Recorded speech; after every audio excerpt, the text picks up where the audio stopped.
Hey guys, it's Libby. Welcome to another episode of the Bard Book Club. Today we're talking about arguably Shakespeare's most famous play, Romeo and Juliet. I was a little bit unsure how to approach this video because Romeo and Juliet is probably the most studied Shakespeare play among high school and college students. So there's a decent chance that you've already had some academic exposure to Romeo and Juliet.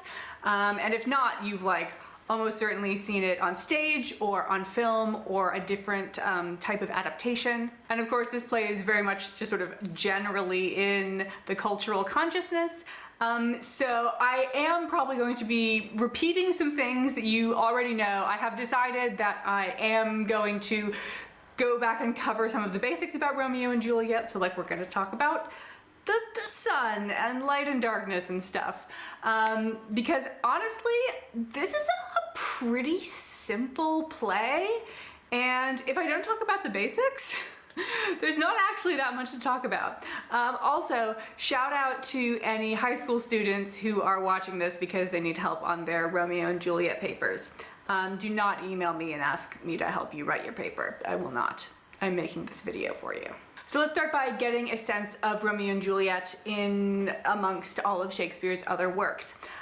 So this one's pretty special among the tragedies because it is not a great man tragedy. All of Shakespeare's other tragedies can be easily understood in the framework of the great man tragedy, which is where you have one main character, he's a man, he has some amount of power, but he also has this fatal flaw, like for Hamlet, indecisiveness, for Othello, jealousy, for Macbeth, doormat-iness. And because of this fatal flaw, he is deprived of both power and life.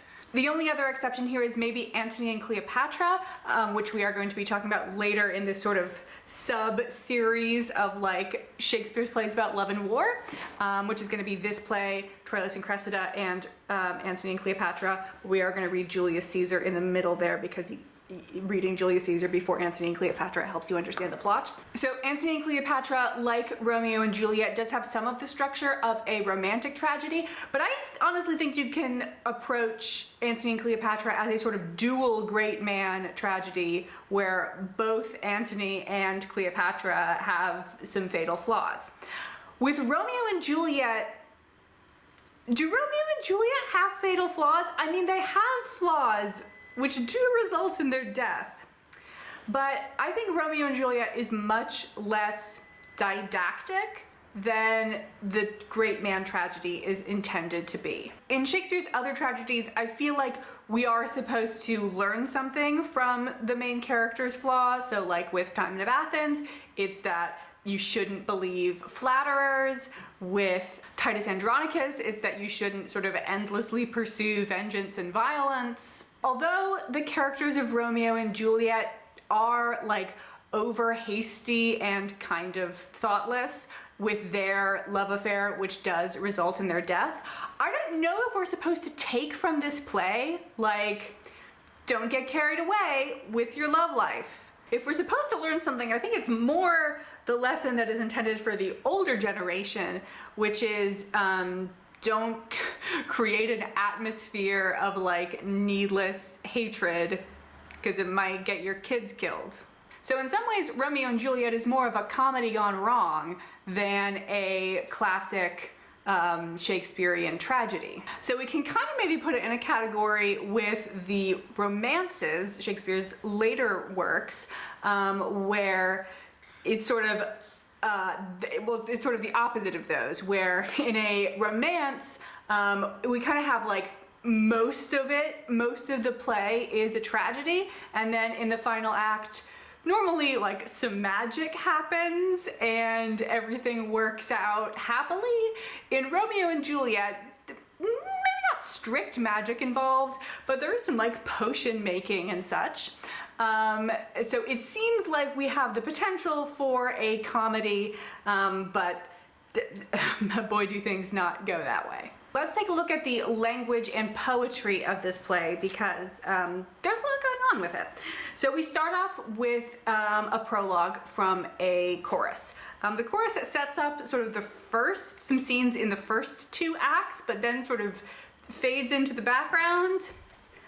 I don't think we should read anything particularly insightful or thematic into this. I think Shakespeare just sort of ran out of stuff to do with, that needed a prologue setup. The prologue sometimes gets cut from modern productions, and I think it tells us something very important about the early modern approach to theater, which was that, like, you go in spoiled. So in the prologue, in the first 14 lines of this play, we learn that Romeo and Juliet are going to fall in love, they're going to die, and that their deaths are going to heal the feud between their parents. The prologue is also in the form of a Shakespearean sonnet, which means it's 14 lines, 3 quatrains. So that's where a quatrain has the rhyme scheme AB, AB, and then a couplet at the end where the rhyme scheme is AA, and the couplet at the end is sometimes called a volta. Volta is from the Italian word for turn, and in the context of a sonnet, it means that, like, the final couplet will often sort of reshape the way you think about all of the previous lines of the poem. It's a little sort of like cheeky or wry, and it's particular to Shakespearean sonnets. The other main sonnet form is Petrarchan Sonnets. Petrarch does actually get referenced in this play directly, as opposed to sort of vaguely what I think is going on in Twelfth Night. And although we don't have any, like, pure Petrarchan sonnets in terms of the rhyme scheme in Romeo and Juliet, a Petrarchan sonnet has a slightly different rhyme scheme than a Shakespearean sonnet, we do see some, like, typical Petrarchan literary devices in Romeo and Juliet. So after the prologue, we move into our classic Shakespearean opening scene, which is with two minor characters. We start with Samson and Gregory, two characters who are not seen again for the rest of the play. They're just here to introduce us to the setting, and they are quickly joined by, what are their names? Abram and a guy who doesn't get a name. Finally, we get some more noble characters entering. It starts with Benvolio, who is not, like, exactly a member of the nobility himself. He doesn't have a title. We don't know who his parents are, but he's sort of attached to the noble house of Montague. He presumably, like, doesn't have a job, and he starts introducing some verse to us. So his first words are "part fools," but then he moves into the iambic pentameter. "Put up your swords, you know not what you do." Then Tybalt and Lord and Lady Capulet and Lord and Lady Montague all enter into this fight scene, and they continue to speak in what is metrically iambic pentameter, but it's very broken iambic pentameter. So there's lots of, like, multiple sentences per line. For example, "What? Drawn and talk of peace, I hate the word, as I hate hell, all Montagues and thee. Have at thee, coward. A crutch, why call you for a sword? Thou villain Capulet, hold me not, let me go." And then finally, the prince enters and he starts speaking in what is a more sort of smooth, fluid iambic pentameter.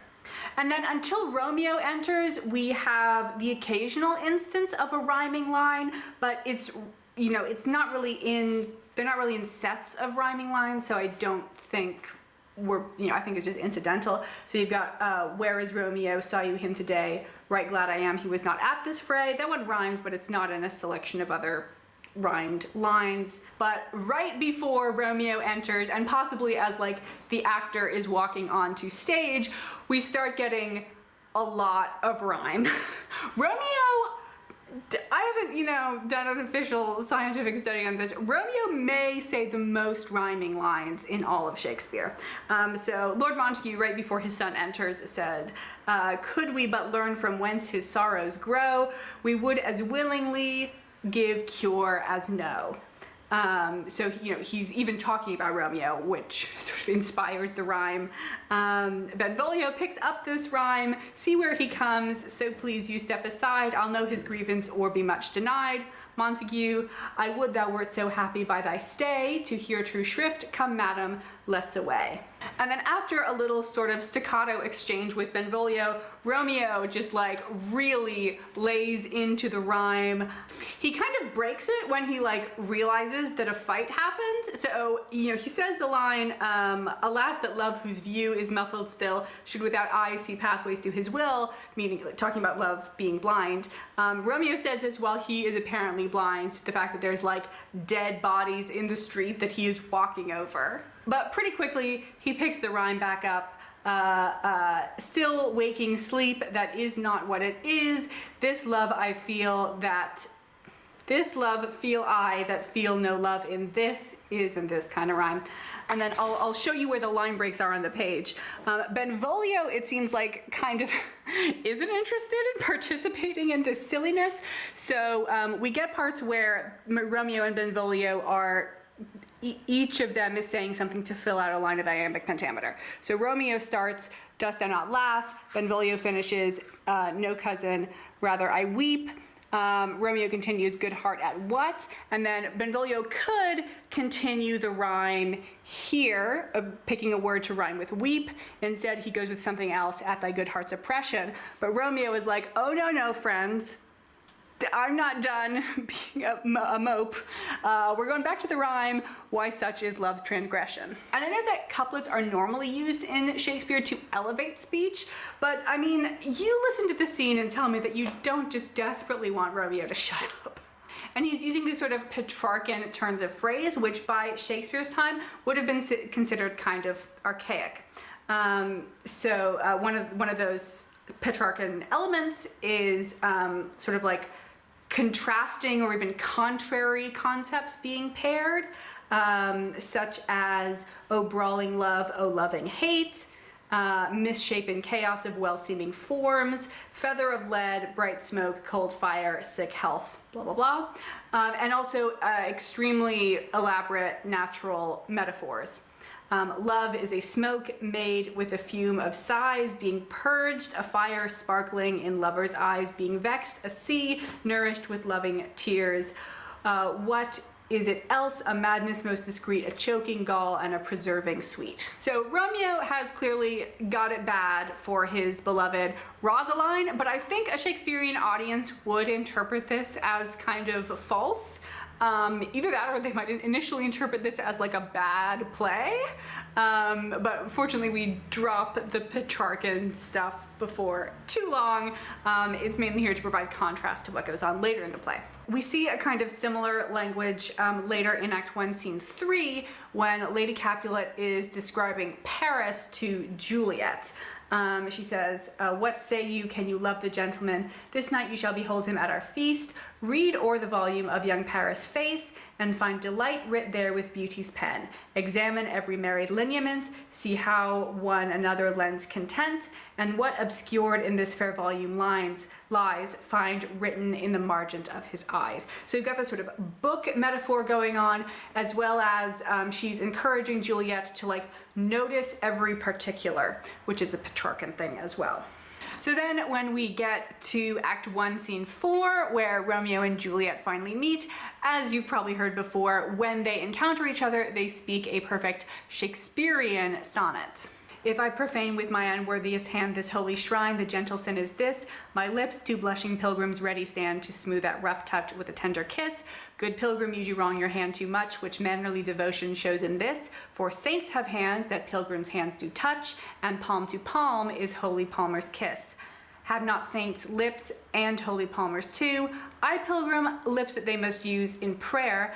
Then, oh then, dear saint, let lips do what hands do. Then pray, grant thou, lest faith turn to despair. Saints do not move, though grant for prayer's sake. Then move not, while my prayers effect I take. So this sort of religious metaphor is in the Petrarchan style, but the rhyme scheme is Shakespearean, and it's also kind of got this like twisty, volta-y sense going on to it, as Romeo and Juliet try to like manipulate each other's words. In this case, we also have them like working together to create the sonnet, as opposed to when like Lady Capulet was talking about Tybalt, or when Romeo was talking about Rosaline, where like it's just them going on and on by themselves, while the person listening to them is like, okay, And while we're here in the party scene, I just want to draw your attention to how short it is. I feel like every adaptation I've seen on film and on stage really extends the meeting between Romeo and Juliet. You know, in the Zeffirelli film, we like take a pause for a guy to sing a whole song.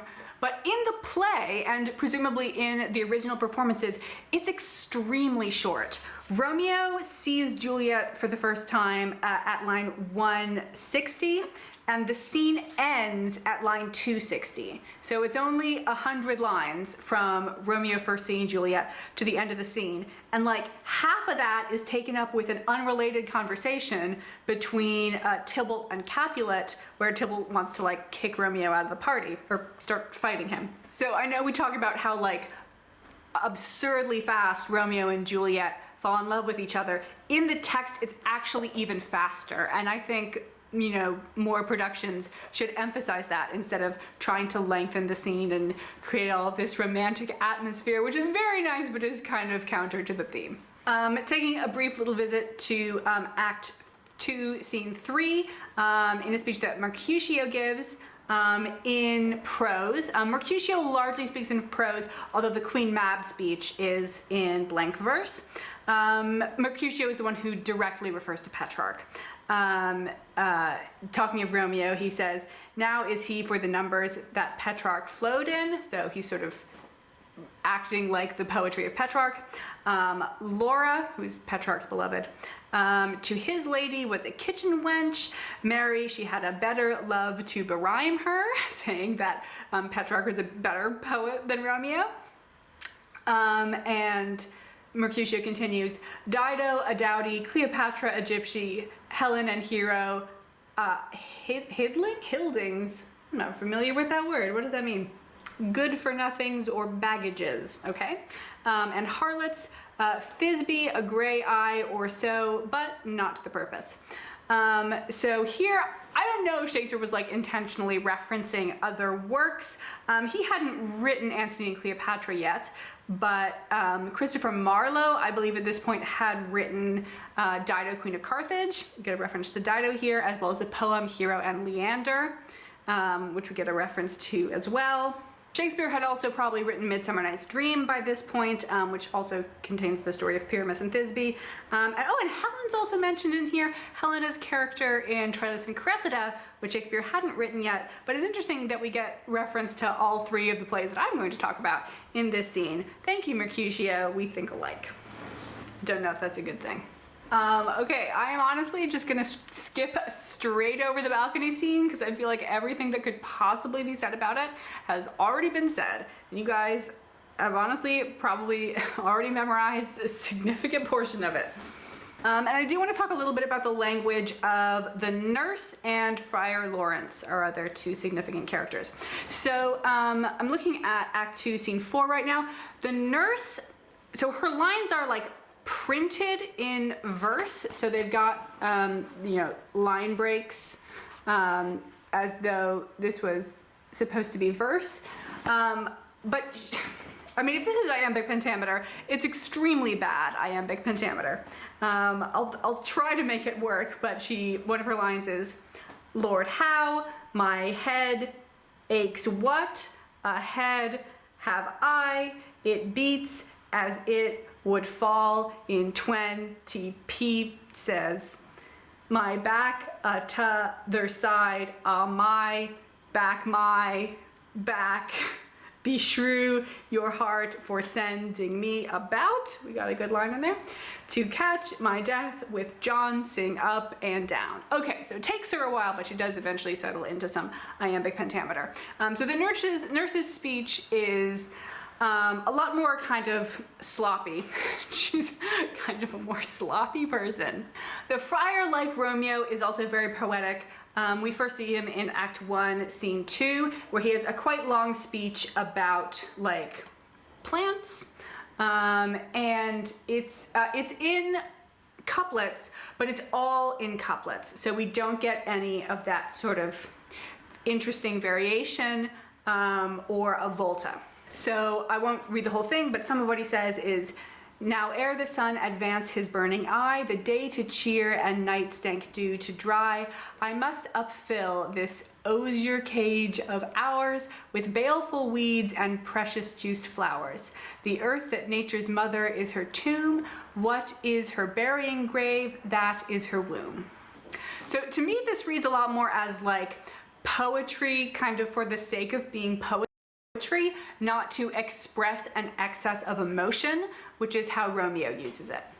And then just to finish off the discussion of language, at the very end of the play, the prince delivers a partial sonnet, so he gives like 1 quatrain instead of the normal 3, and a couplet. And I don't think the couplet is much of a volta. It seems to be pretty in keeping. The prince is not really trying to throw unexpected things at us. He's trying to just like, man, I'm trying to make the law extremely clear and I just feel like nobody is listening to me. So I touched on this briefly at the beginning when I talked about the prologue and how the prologue absolutely spoils the rest of the play. Romeo and Juliet has a lot of foreshadowing for the ending in it, and once you start noticing it, man, it's really maybe even too much. All the way back in Act 1, Scene 2, Benvolio says to Romeo, "Tut man, one fire burns out another's burning, one pain is lessened by another's anguish. Turn giddy and be hope by backwards turning, one desperate grief cures with another's languish. Take thou some new infection to thy eye, and the rank poison of the old will die." Of course, ultimately it is in fact Romeo who takes rank poison and does indeed die. A lot of stuff to do with the confusion of being late and early. In Act 4, Scene 1, Benvolio says, "Supper is done and we shall come too late." Speaking of the party, Romeo responds, "I fear too early, for my mind misgives some consequence yet hanging in the stars, shall bitterly begin his fearful date with this night's revels." So explicitly saying like, something's bad is gonna happen based on what's happening tonight, and also this sort of mix up of early and late, because in the final scene, Romeo thinks he has arrived too late. He thinks he's arrived after Juliet has died. But he has in fact arrived too early, and he is just there before Juliet can wake up. That sentiment is also echoed by the friar in Act 2, Scene 4, when he says, "Too swift arrives as tardy as too slow." So Romeo was too fast getting back to Verona, and it would have been better if he had come slower. And this too early, too late theme ties in with the sort of larger pervading theme of time in this play. I don't think you need an expert to explain this to you, but Romeo and Juliet are clearly sort of trying to like control or manipulate time. Thinking specifically of the pillow talk scene where Romeo is insisting that it is in fact daytime and that he hears the lark, whereas Juliet is trying to sort of, through force of will, make it continue to be nighttime by saying that the bird they hear is the nightingale. And so this time theme is connecting to the day-night theme, which is connecting to the darkness and light theme.